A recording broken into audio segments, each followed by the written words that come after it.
Welcome, manifestors. I'm Patricia Roller. Thanks for joining me again. Today I want to talk about our thinking. I don't know if this has happened to you, but a lot of people I work with, they say they'll get excited about manifesting, and then, things are going well, and then all of a sudden, out of the blue, they find themselves in old ways of thought. And they get in this cycle where they feel like, oh, there's something new and wonderful, and they get excited, and then everything's back to where it had been, and then they say things like, nothing works for me, everything always turns out the same. So, if this at all sounds like you, maybe I can help you. So one of the things that we have to look at in manifesting is the way that you think. And the question becomes, why do you think the way you do? So have you ever wondered about that? I mean, have you ever stopped and sat down and go, I wonder why I think the way I do? There's an interesting, it's interesting to think about, really, because I think inside of our minds, especially as we get older, we don't think back to a time where maybe we thought differently.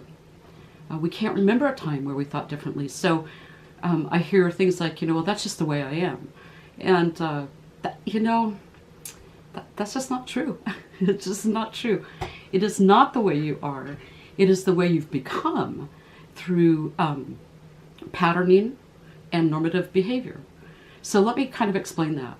So patterning is where you pick up patterns of thought or behavior based on things you see around you, your social environment, friends and family, those sorts of things. And so you pattern your behavior, not always consciously, but in ways that keep you safe. And I use that in a very large term.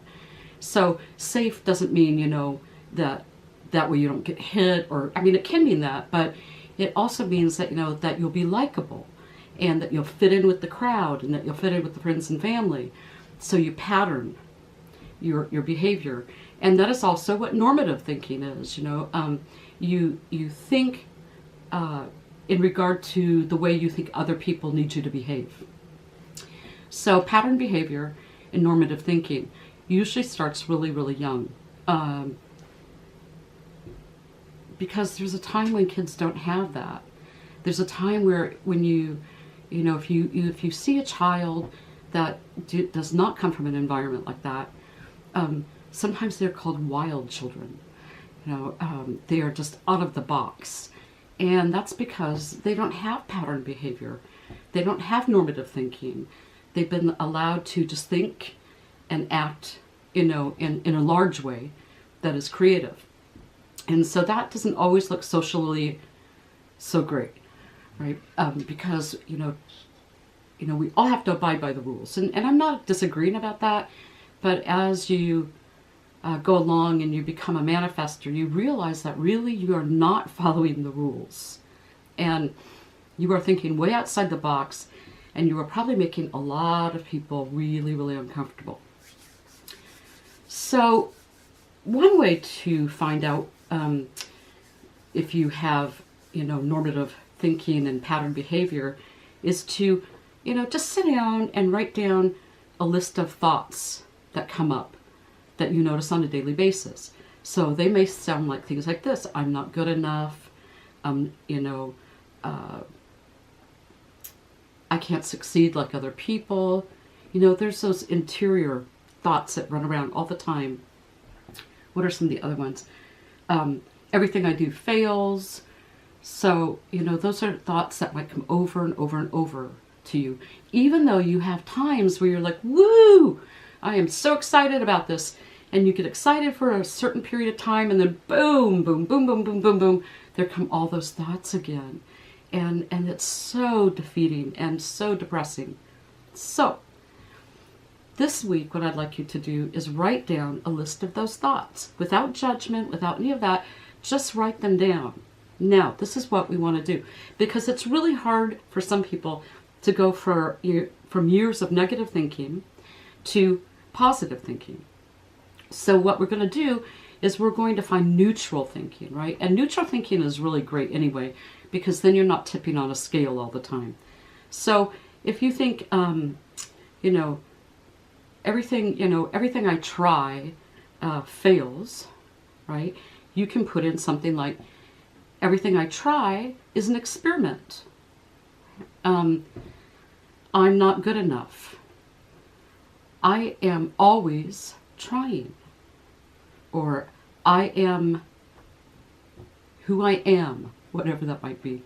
So, something really, really neutral that doesn't have, that's not weighted either way. And then when you start to input that thinking into those thoughts, when you start to substitute them, the mind goes, oh, okay. And then you can try this really cool thing I learned years ago. And I don't know, it may have been from Pema Chodron. I hope I'm saying that right.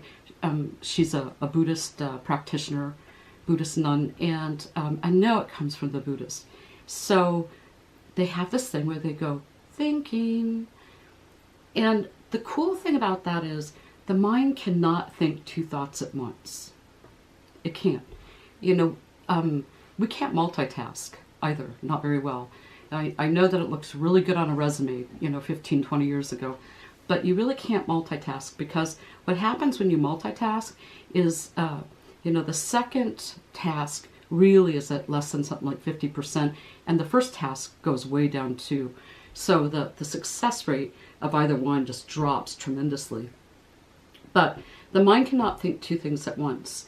So when a negative thought comes up, either say this quietly in the same tone of voice or say it out loud, thinking, and then input the neutral thought.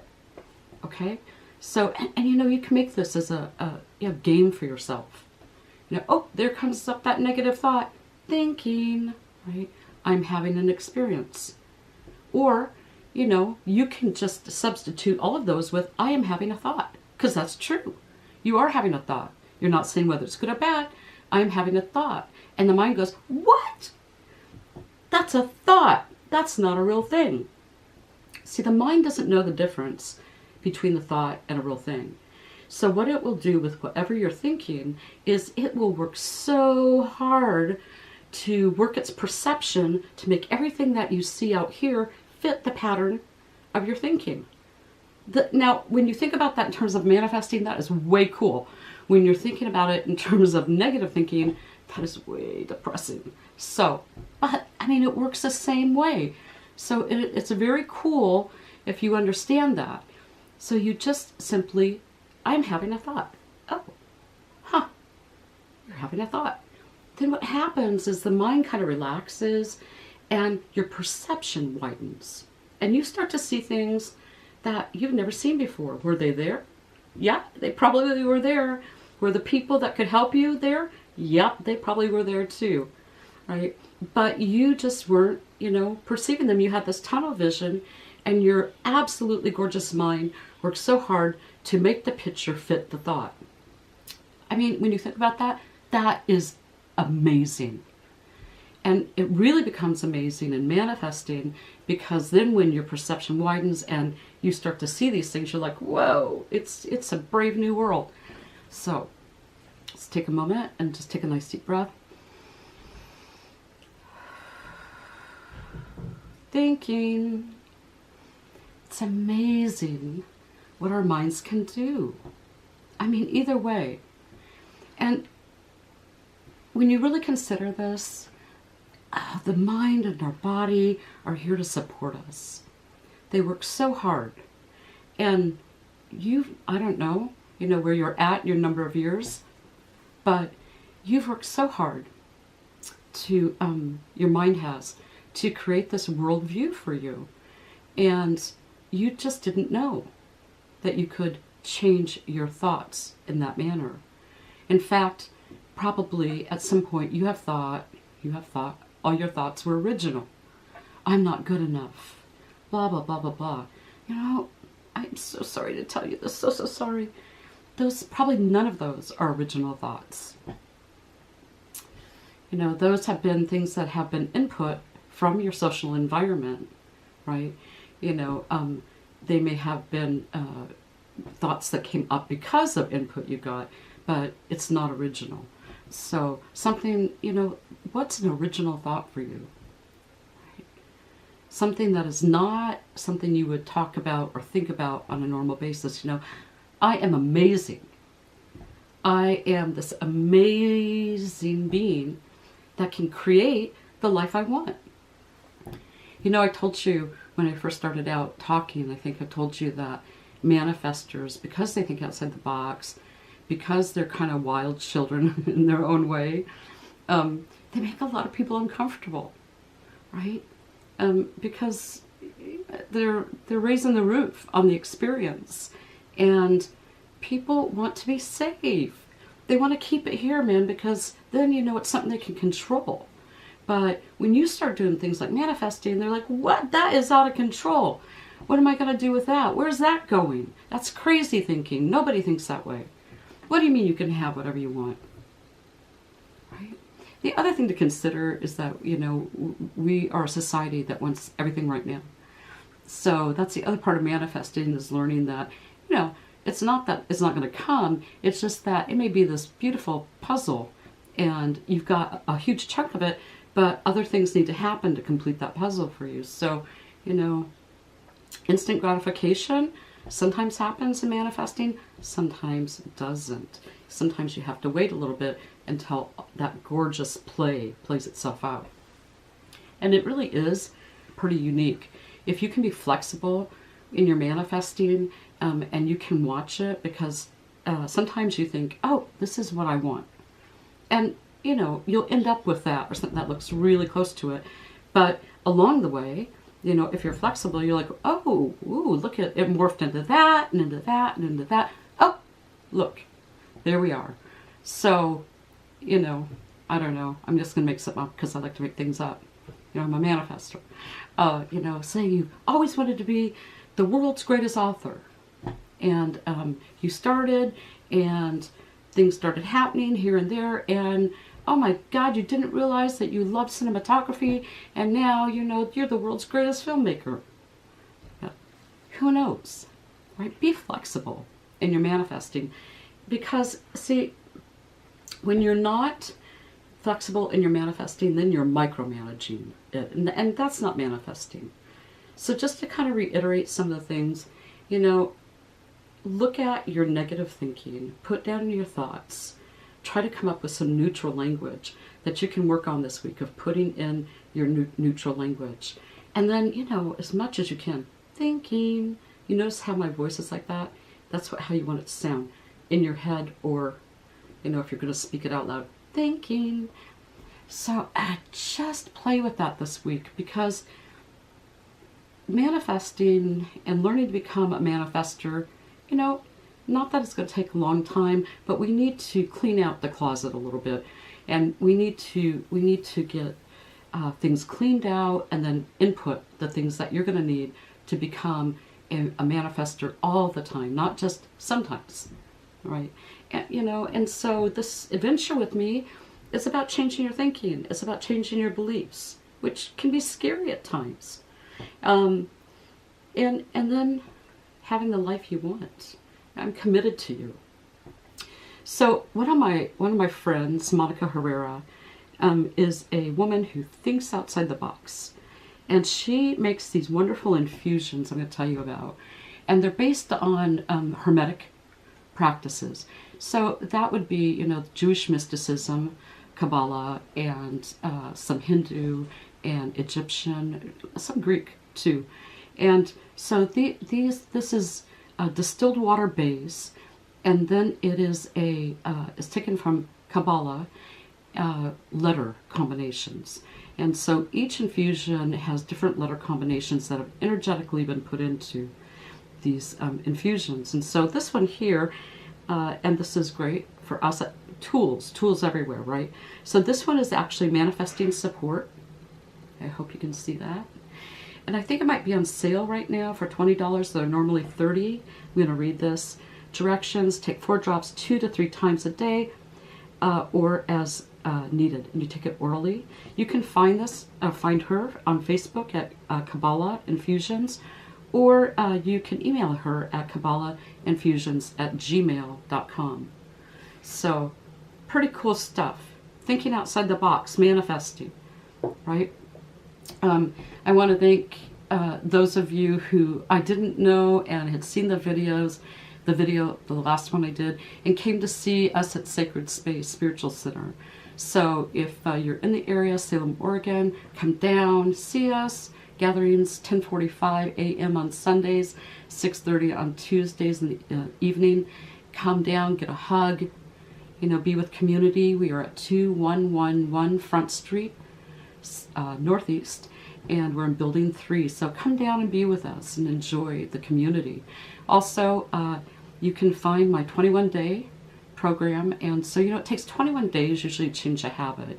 So this is a hypnotherapy and ebook based, 21 days, and it's on sale right now until the end of December for $99. And that is at www.balancedmanifesting.com.